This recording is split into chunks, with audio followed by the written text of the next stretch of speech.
Hello everyone, आप सभी का एक बार फिर से स्वागत है आपके खुद के चैनल मैथमेटिक्स एकेडमी में। आज की इस वीडियो में हम करने वाले हैं क्लास 9 चैप्टर 2 पॉलिनोमियल की एक्सरसाइज 2.1। अपनी एक्सरसाइज पे आने से पहले दो तीन छोटी छोटी चीजें हैं, एक बार छोटा सा रिकैप कर लेते हैं। हमने पहली दो वीडियो में पॉलिनोमियल की पहली दो वीडियो में सीखा कि टर्म किसे कहते हैं, टर्म क्या होता है यानी कि हिंदी में पद किसे कहा जाता है। फिर हमने सीखा वेरिएबल क्या होता है यानी कि चर किसे कहते हैं। हमने सीखा वेरिएबल के बाद हमने और क्या सीखा था, डिग्री सीखा, डिग्री ऑफ पॉलिनोमियल सीखा हमने, यानी कि बहुपद की घात, बहुपद की घात हमने सीखा। और हमने क्या सीखा था, कोफिशिएंट सीखा हमने, कोफिशिएंट यानी हिंदी में गुणांक। ये सब चीजें हमने अपनी पहली दो वीडियो में सीखी है। पॉलिनोमियल का बेसिक कंसेप्ट, किस तरीके से पॉलिनोमियल को पहचाना जाए, इतनी सारी भीड़ में हम कैसे पहचाने कि कौन पॉलिनोमियल है, ये पहचाना। फिर ये सारी चीजें टर्म, वेरिएबल, डिग्री, कोफिशिएंट, ये सब हमने अपनी पहली दो वीडियोस में देखा है। इसके बाद हमने ये भी देखा था टाइप ऑफ पॉलिनोमियल कि लीनियर पॉलिनोमियल किसे कहते हैं, क्वाड्रेटिक पॉलिनोमियल क्या होता है, क्यूबिक पॉलिनोमियल क्या होता है, बायनोमियल क्या होता है, मोनोमियल क्या होता है, ट्रिनोमियल क्या होता है। ये सारी की सारी चीजें आपको पहली दो वीडियोस में मिल जाएगी। तो प्लीज पॉलिनोमियल की एक्सरसाइज स्टार्ट करने से पहले must go and watch previous two videos, okay, ताकि आप ये सारे क्वेश्चन खुद से फटाफट से सॉल्व कर सके विदाउट एनी हेल्प। ओके, चलिए शुरू करें। पहला क्वेश्चन कहता है find the degrees of the following polynomial. आपको बताना है, हिंदी में पढ़ देते हैं। नीचे दिए गए बहुपदों की घातें ज्ञात कीजिए। हमें क्या बतानी है, घात बतानी है इन सभी पॉलिनोमियल की। ओके, तो पहला देख लेते हैं फर्स्ट। कैसे देखते हैं, कैसे निकालते हैं डिग्री ऑफ द पॉलिनोमियल। मान लीजिए एग्जांपल लेते हैं, तो डिग्री कैसे निकालते हैं सीखा है हमने, डिग्री ऑफ पॉलिनोमियल। एक एग्जांपल ले लेते हैं, जैसे मान लीजिए मैंने लिखा 3x की पावर 4, x की पावर 3, x की पावर 2 और x ऐसे लिखा है। ठीक है, मैं कहूं इसकी ना डिग्री बताइए, इस पूरे पॉलिनोमियल की डिग्री बताइए। तो आप क्या करेंगे, आप वेरिएबल पर जाएंगे। आप सबसे पहले किसके पास जाते हैं, वेरिएबल पे जाते हैं और उन वेरिएबल की क्या देखते हैं, पावर देंगे। तो मैंने देखा ये रहा वेरिएबल, वेरिएबल की पावर कितनी है, यहाँ पे 4 है। यहाँ पे वेरिएबल देखा इसकी पावर कितनी है, 3 है। यहाँ वेरिएबल देखा इसकी पावर कितनी है, 2 है। यहाँ वेरिएबल देखा इसकी पावर कितनी है, 1 है। इन सब में जो हाईएस्ट है, जो हाईएस्ट है वो डिग्री होगी मेरे पॉलिनोमियल की, वो डिग्री होगी, डिग्री ऑफ पॉलिनोमियल कहलाएगी। अब बताओ इन सब में हाईएस्ट कौन है, 4 है। तो मेरा इसका, इसकी अगर मैं डिग्री बोलूंगी तो कितने आने वाला है, 4 आने वाला है। आई होप क्लियर है। तो इस तरीके से अब मुझे इस पॉलिनोमियल की बतानी है। अब इस पॉलिनोमियल की अगर मुझे डिग्री बतानी है तो मुझे एक बात बताइए, ये मुझे वेरिएबल दिखाई दे रहा है, वेरिएबल की पावर कितनी है, 2। ये मुझे वेरिएबल दिखाई दे रहा है, वेरिएबल की पावर कितनी है, 1। 2 और 1 में बड़ा कौन है, 2 बड़ा है। तो इसकी डिग्री कितनी हो जाएगी, डिग्री कितनी हो जाएगी, 2। समझ आए, पहले पार्ट का पहला आंसर डिग्री 2। अब हम यहाँ पे सेकंड पार्ट पे, यहाँ पे देखा ये रहा वेरिएबल, वेरिएबल की पावर देखो 3, यहाँ पे भी ये वेरिएबल, वेरिएबल की पावर देखो 1। 3 और 1 में कौन बड़ा है, 3 बड़ा है, तो डिग्री क्या हो जाएगी, 3। Answer is 3। क्लियर है। अब ये सिखाया था मैंने, इसकी डिग्री क्या होगी, मैंने क्या कहा था, मैं कह रही हूँ ये पॉलिनोमियल लिखा हुआ है, पॉलिनोमियल है, और अगर ये पॉलिनोमियल है तो मुझे मानना पड़ेगा कि ये पॉलिनोमियल है। इसका मतलब मैंने सिखाया था कि अगर कोई कांस्टेंट नंबर ऐसे लिखा हुआ है तो पक्का उसके साथ कोई वेरिएबल होगा जिसकी पावर कितनी रही होगी, 0, जिसकी पावर कितनी रही होगी, 0।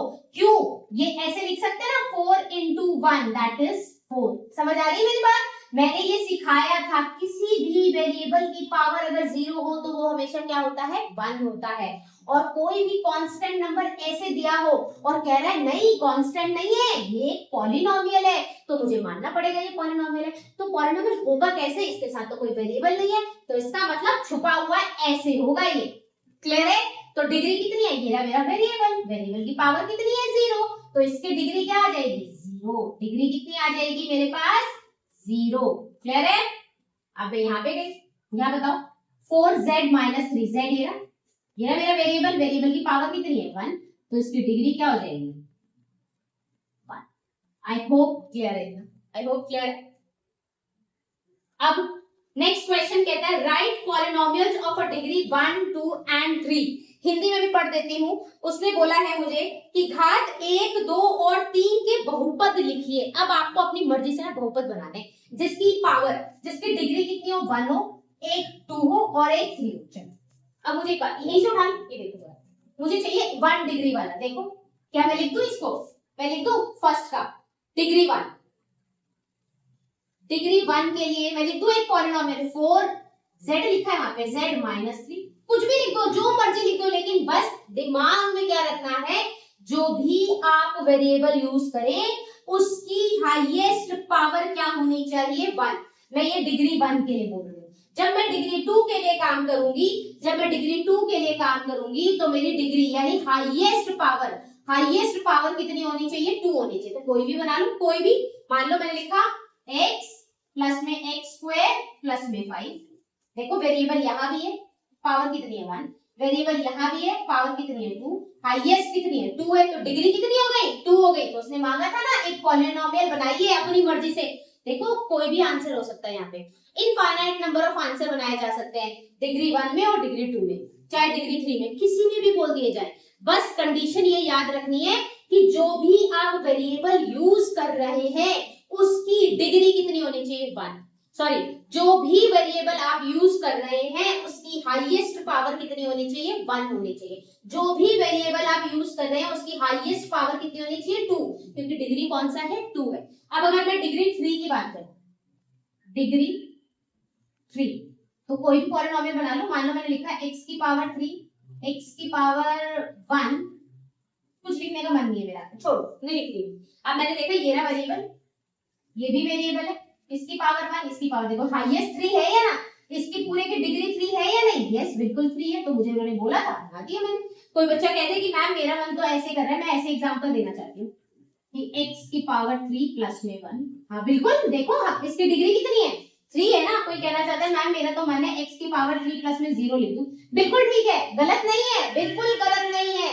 क्लियर है ये बात? तो कितने भी आंसर बनाए जा सकते हैं, पेपर में क्वेश्चन पूछा जा सकता है। एक क्वेश्चन पूछा गया था कि पिछली पुरानी वाली एनसीईआरटी में था कि 35 डिग्री का एक पॉलिनोमियल डिजाइन करें, तो आप क्या करेंगे? मैं ऐसे कर सकती हूँ ना, x की पावर 35 प्लस में 1, खत्म कहानी, हो गया काम खत्म।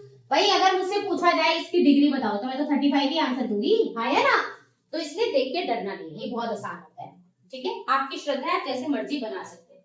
अब नेक्स्ट क्वेश्चन में कहता है what are the coefficient of x square and x in the following polynomial. In the polynomial, इस पॉलिनोमियल में तुम्हें कोएफिशिएंट बताना है x स्क्वायर का और x का। हिंदी में भी पढ़ लेते हैं। वो कहता है बहुपद x की पावर 4 माइनस 3x की पावर 3 प्लस 6x का स्क्वायर माइनस 2x प्लस 7 में x स्क्वायर और x का गुणांक बताइए। कोएफिशिएंट का मतलब क्या होता है? गुणांक होता है, हमें बहुत अच्छे से पता है। तो चलिए फटाफट से देख लेते हैं, ये मेरा क्वेश्चन है। कोएफिशिएंट का मीनिंग सबको पता है, कोएफिशिएंट या क्या बोला जाता है? गुणांक। किसका चाहिए मुझे? पहले उसने बोला x स्क्वायर का, जी x स्क्वायर का कोएफिशिएंट बताइए।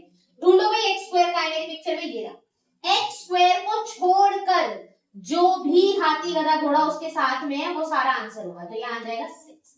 x स्क्वायर का तो 6 आ गया। दूसरा क्या मांगा उसने? x मांगा। x का गुणांक बताइए। x ढूंढो भाई मेरी पिक्चर में, ये रहा मेरा x। x को छोड़कर बचा हुआ सारा उसका क्या होगा? आपका कोएफिशिएंट होगा। तो आंसर कितना आ जाएगा? माइनस। यानी x स्क्वायर का कोएफिशिएंट कितना आ गया? 6 और x का कोएफिशिएंट क्या आ जाएगा? -2। आई होप यहां तक सबको क्लियर। चलिए नेक्स्ट क्वेश्चन देखते हैं। What is the coefficient of z in the polynomial this. और हिंदी में क्या कहता है? हिंदी में कहता है कि बहुपद 4z³ plus 5z square minus 11 में z का गुणांक क्या होगा? z का क्या बताना है हमें? z का गुणांक बताना है। ठीक है जी, और हमें यहाँ पे क्या बताना है, कोफिशिएंट बताना है। अब मैं इस क्वेश्चन पे आऊंगी। ओके, मेरा क्वेश्चन है 4z की पावर 3 5z की पावर 2 माइनस 11। इसमें मुझे z को ढूंढना है और उसका कोफिशिएंट बताना है या उसका गुणांक बताना है।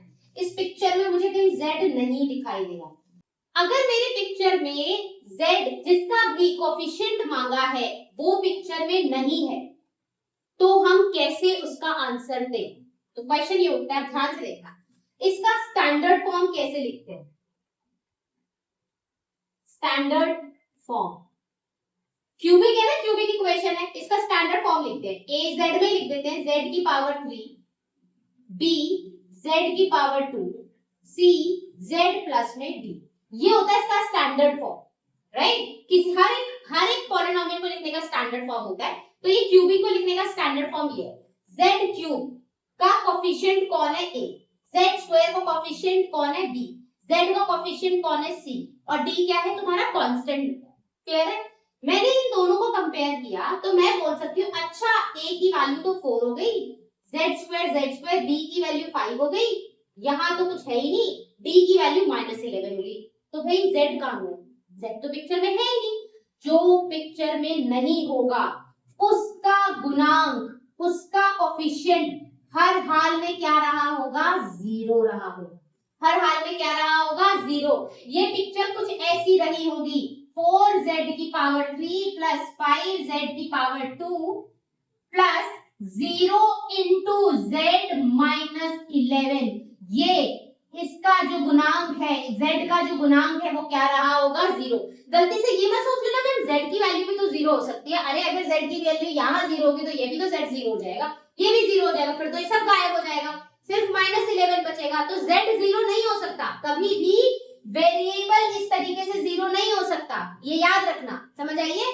हमेशा ऐसे जब पिक्चर से गायब है तो हर हाल में उसका जो भी कोफिशिएंट होगा वो 0 होगा। अगर इसी को मैंने ऐसे लिखा होता 11, मान लीजिए ऐसे लिखा, मैं कहती मुझे ना z का और z स्क्वायर दोनों के कोफिशिएंट्स बताइए, गुणांक बताइए, आप कहते अच्छा z स्क्वायर भी नहीं है पिक्चर में, इसका मतलब ये कुछ ऐसे रहा होगा 0 इंटू जेड स्क्वायर प्लस में 0 इंटू जेड प्लस में 11। ये कुछ ऐसी पिक्चर रही होगी, इसका मतलब z स्क्वायर का कोफिशिएंट भी क्या होगा?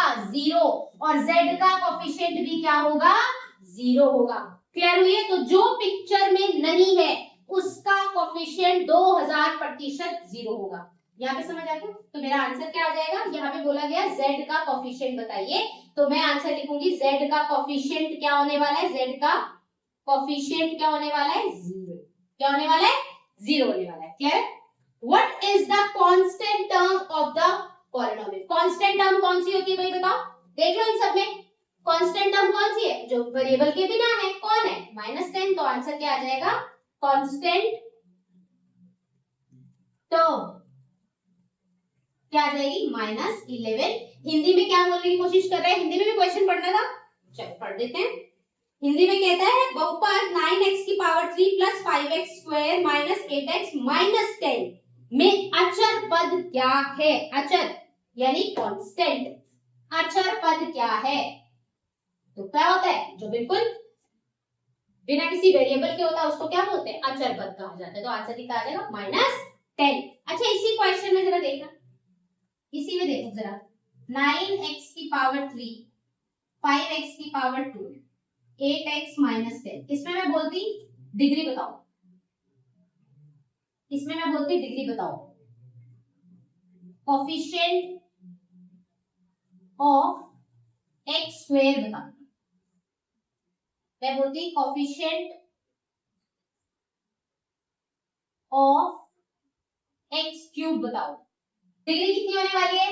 ये रहा वेरिएबल, वेरिएबल की हाईएस्ट पावर 3, ये रहा वेरिएबल, इसकी हाईएस्ट पावर 2, वेरिएबल ये रहा, इसकी पावर कितनी है? 1। इन सब में हाईएस्ट क्या दिखाई दे रहा है? 3। तो आंसर आ जाएगा 3। कोफिशिएंट ऑफ x स्क्वायर को छोड़कर जो भी हाथी गधा घोड़ा होगा वो इसका कोफिशिएंट होएगा। x क्यूब का कोफिशिएंट, x क्यूब को छोड़कर जो भी है वो सारे इसका कोफिशिएंट। क्लियर है? तो आज के लिए इतना ही। आज हमने इस वीडियो में क्या करा है? एक्सरसाइज 2.1 कंप्लीट सॉल्व करी है हमने एनसीईआरटी की।